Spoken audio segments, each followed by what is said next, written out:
हमारा देश, संविधान और दलित समाज, आरक्षण, इन तीनों से घुला मिला हुआ है। और हमारे देश में कोई नई बात नहीं है कि अक्सर आरक्षण के नाम पर, दलित समाज के नाम पर वोट बैंक, राजनीति और दंगे होते रहते हैं। आज हमारे बीच एक ऐसी राजनीतिक व्यक्तित्व है जो हमेशा से दलितों के लिए, दलित समाज के लिए, आरक्षण के लिए और एक दलित समाज के उत्थान के लिए एक काफ़ी समय से लड़ती हुई आ रही हैं। हमारे बीच में मौजूद हैं भारतीय जनता पार्टी की सांसद सावित्रीबाई फुले जी। सावित्री जी, आपका शो में बहुत बहुत स्वागत है। हमारे जिस प्रकार से पिछले दिनों देश में घटनाएं घटी हैं, चाहे वो दलितों के नाम पे रहा हो, दंगे हुए, चाहे आरक्षण के नाम में कोरेगांव में दंगा हुआ, गुजरात में हुए, हार्दिक पटेल अक्सर जो है वो कोई ना कोई मैटर उनका चलता रहता है दलित के उत्थान के लिए। आप किस प्रकार से बताएंगे हमारे चैनल के माध्यम से कि देश में किस प्रकार की समस्याएं दलितों के लिए पैदा हुई हैं, जिसके कारण लगातार संघर्ष चल रहा है, लगातार कत्लेआम हो रहे हैं? क्या कहेंगे आप इसके बारे में? आज देश में दलित, पिछड़ा, आदिवासी महिलाओं के साथ में जो हो रहा है अन्याय, चाहे वो कोरेगांव की घटना हो, चाहे गुजरात की ऊना की घटना हो और चाहे वो सहारनपुर की घटना हो, और तमाम क्षेत्रों में घटनाएं जो घटी हैं, इससे देश का अनुसूचित जात, पिछड़ी जात, जनजात, आदिवासी समाज काफी भयभीत है और काफी आक्रोशित भी है। भारत के संविधान में जो व्यवस्था दी गई है, उस संविधान के तहत उनको न्याय नहीं मिल पा रहा है। पूरी तरीके से देश के चारों तरफ बहुजन समाज पूरी तरीके से अपने अधिकार और सम्मान और सुरक्षा के लिए, न्याय के लिए जग चुका है।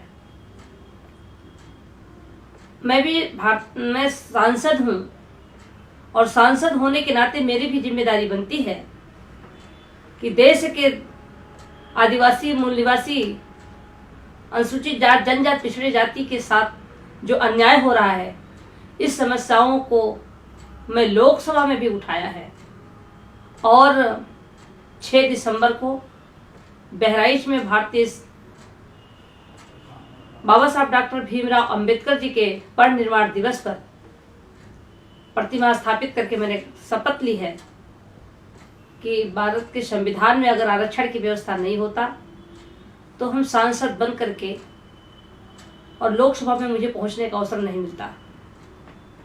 और अगर भारत के संविधान में जो व्यवस्थाएं हैं, उस व्यवस्था के अनुरूप आखिर हमारे समाज के लोगों को न्याय क्यों नहीं मिल पा रहा है? न्याय को दिलाने के लिए हमने आंदोलन की शुरुआत 6 दिसंबर बहराइच से शुरू कर दी है और आज भी कार्यक्रम लखनऊ के रविंद्रालय में अनुसूचित जात, पिछड़ी जात, जनजाति के अधिकारियों, कर्मचारियों की एक बड़ी बैठक हमने की है। हम चाहते हैं कि उस कार्यक्रम के बारे में हमें थोड़ा बताएं कि कौन किस कार्यक्रम के माध्यम से किसमें क्या थी, इसका बारे में पूरी डिटेल दें आपने। क्योंकि जो 1 अप्रैल की हमारी रैली हो रही है, उस रैली की तैयारी के लिए आज लखनऊ रविंद्रालय में अनुसूचित जात, पिछड़ी जात, जनजाति के अधिकारी, कर्मचारियों की एक बड़ी बैठक हमने बुलाया था। उस बैठक में हजारों लोग इकट्ठा हुए और समाज के लोगों को न्याय दिलाने के लिए पूरी तरीके से हमारा बहुजन समाज और आए हुए सभी समाज के लोगों ने इस लड़ाई में पूरा सहयोग देने के लिए लोगों ने वादा किया और हमने भी तय किया है कि मैं सांसद रहूं या ना रहूं, लेकिन अपने बहुजन समाज के लोगों को न्याय दिलाने के लिए चाहे जिन परिस्थितियों का सामना मुझे करना पड़ेगा, हम उसके लिए हमेशा तैयार हैं। हमारी रूलिंग पार्टी जो हमारे देश में है भारतीय जनता पार्टी है और आप उसी पार्टी से सांसद हैं। पार्टी ने पिछले दिनों जो भी कदम उठाए, चाहे वो राष्ट्रपति का चुनाव रहा हो, चाहे प्रदेश में अच्छे ओहदे के पद रहे हों, उसमें दलित समाज के लोगों को जोड़ा है, क्यों कहीं ऐसा ना लगे कि दलित समाज के साथ नाइंसाफ़ी की जा रही है। इसके अलावा उनका एक और कदम आया, उन्होंने एक और डिसीजन लिया कि जितने भी सरकारी भवन हैं उन पे बाबा साहब भीमराव अंबेडकर की तस्वीर लगाई जाए। उसके बावजूद पूरे देश में दलित समुदाय में असंतोष है, क्या कारण है इसका? सबसे पहली बात तो मैं कहना चाहती हूँ कि कथनी और करनी में बहुत बड़ा अंतर है।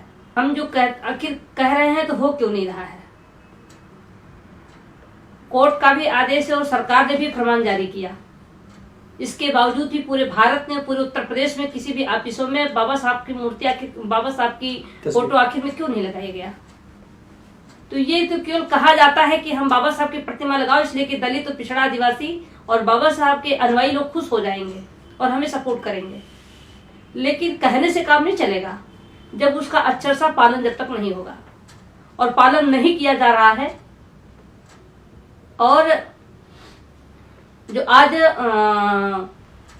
आप जो कह रहे हैं कि पार्टी में तमाम मंत्री हैं, राष्ट्रपति हैं, अगर पार्टी में मंत्री हैं हमारे बहुजन समाज के, चाहे वो पिछड़ी जाति के हों, चाहे वो अनुसूचित जाति के हों, चाहे वो जनजाति के हों, चाहे वो आदिवासी के हों, चाहे महिला हों, और सारे पदों पे रहते हुए उनको न्याय आखिर क्यों नहीं दिया जा रहा है। हमको खाली कोरम पूरा करने से मतलब थोड़ी नहीं है। हमको जब तक न्याय नहीं मिलेगा और हमको उस दायित्व पर बैठा दिया गया और उसका हम पूरा निर्वाहन न कर सके, हम कानून को लागू न कर सके, हम समाज के लोगों को न्याय न दे पाए, हम उस कानून को पूरी तरीके से पालन न करा पाए, तो हमको खाली मंत्री पे बैठा देने से, काट को उल्लू तरीके से, उसका कोई मतलब नहीं है। गुजरात में चुनाव हुआ था, उससे पहले हार्दिक पटेल का रैली हुई, वहाँ पे पाटीदार समुदाय, पटेल समाज पूरा उन्होंने एक समाज को लेकर चल रहे थे। उसके बावजूद गुजरात में भारतीय जनता पार्टी की सरकार बनी। क्या रीजन था उसका, क्या कारण रहा कि इतना सब कुछ होने के बाद और आरक्षण विरोधी नारे लगे, सब कुछ देश विरोधी नारे तक लग गए हैं हमारे यूनिवर्सिटीज़ में, चाहे वो JNU हो, चाहे MU हो या BHU में भी। तो क्या कहेंगे, कहीं ना कहीं ऐसा तो नहीं वो दलित समाज के बारे में अफवाह फैलाई जा रही है पूरे देश में? अगर जहाँ पे बात है आरक्षण की और गुजरात की, अगर आरक्षण पूरी तरीके से लागू हो गया होता तो आज हमारे देश के, चाहे वो मंत्री हो अनुप्रिया पटेल और चाहे वो शिक्षा मंत्री राज्य हो बिहार के उपेंद्र कुशवाहा जी, और चाहे वो उमा भारती जी हो, निरंतर बोल रहे हैं कि हमारे आरक्षण के साथ छेड़छाड़ नहीं होना चाहिए। और मंत्री होने के बावजूद भी लगातार वो बोल रही है कि आरक्षण के साथ छेड़छाड़ नहीं होना चाहिए। ऐसा क्यों? अगर उनको कहीं न कहीं लगता है, सरकार में रहते हुए उनको कहीं न कहीं लगता है कि आरक्षण के साथ कहीं न कहीं कुठाराघात हो रहा है, तभी तो आवाज उठा रहे हैं। और उसी को मैं भी कह रही हूँ कि बाबा साहब डॉक्टर भीमराव अंबेडकर जी के बनाए गए भारत के संविधान के तहत देश का संचालन हो रहा है, चाहे वो कार्यपालिका हो, चाहे वो न्यायपालिका हो, चाहे वो विधायिका हो। लेकिन अभी 26 जनवरी गणतंत्र दिवस मनाया गया और उसमें बाबा साहब डॉक्टर भीमराव अंबेडकर जी का पूरे देश में झंडारोहण करते समय भारतीय संविधान दिवस है 26 जनवरी को, भारतीय संविधान दिवस की कोई चर्चा नहीं कराई जाती है, बाबा साहब का नाम नहीं लिया जाता है। जहां पर और महापुरुषों का नाम लिया जाता है, बाबा साहब ने भारत के संविधान बनाए, उनके नाम पर कहीं कोई चर्चा नहीं होती है। तो ये तो आरक्षण आरक्षण आरक्षण अनुयायी और जो आरक्षण से लाभ लेने वाले लोग हैं, आरक्षण के साथ कहीं न कहीं कुठाराघात होने का साजिश रची जा रही है। और साजिश क्या, टीवी, पेपर, रेडियो के माध्यम से आप लोगों ने सुना भी होगा, देखा भी होगा कि लोग खुलेआम कह रहे हैं कि हम संविधान को बदलने के लिए आए हैं, कहीं कहा जा रहा है संविधान की समीक्षा करने के लिए आए हैं। जब खुलेआम कहा जा रहा है तो इससे पूरे देश का बहुजन समाज और जो भारत के संविधान के आरक्षण अनुयायी, संविधान के अनुयायी, बाबा साहब के अनुयायी निश्चित रूप से उसके प्रति लोग चिंता करेंगे, आंदोलित होंगे। अगर पूरी तरीके से लागू कर दिया गया होता आरक्षण तो आज ये नौबत नहीं आती, चाहे वो गुजरात हो, चाहे वो महाराष्ट्र हो, चाहे वो उत्तर प्रदेश हो, चाहे वो बिहार हो, जहां भी आज आरक्षण के नाम पे आता है, पूरी तरीके से बहुजन समाज गुस्सा में है कि आखिर में 70 साल से लेकर आज तक हमारे समाज के आरक्षण और संविधान को लागू क्यों नहीं किया गया। सावित्री जी, 2 महीने बाद आप भारतीय संविधान और आरक्षण बचाओ रैली करने जा रही हैं। इसमें हमें पता चला है कि पूरे भारत में पूरे भारत से आपने आह्वान किया है अनुसूचित जाति के समाज से और भी जो अन्य समुदाय हैं उनसे, जिनको आप एक ही मंच पे ला रही हैं।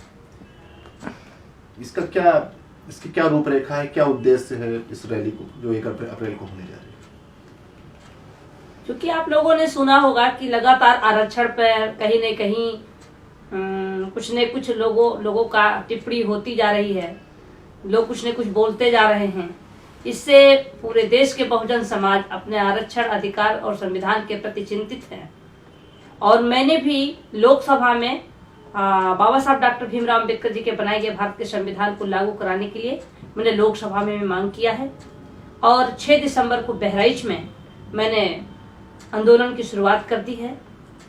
लखनऊ में 1 अप्रैल को पूरे देश के कोने कोने से बहुजन समाज के लोगों से मैं अनुरोध भी करना चाहती हूँ कि आप बड़ी वफादारी, ईमानदारी, लगन और त्याग के साथ सभी लोग संगठित होकर के बाबा साहब डॉक्टर भीमराव अंबेडकर जी के बनाए गए आरक्षण और संविधान को लागू कराने के लिए सारे लोग आंदोलित हों और सभी लोग इकट्ठा होकर के और इस आंदोलन को हम लोग अंजाम देंगे।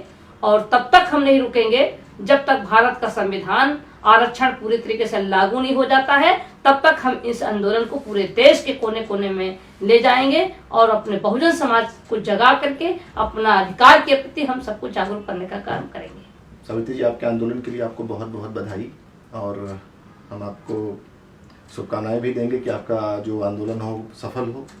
आपका हमारे चैनल के लिए बात करने के लिए बहुत बहुत धन्यवाद।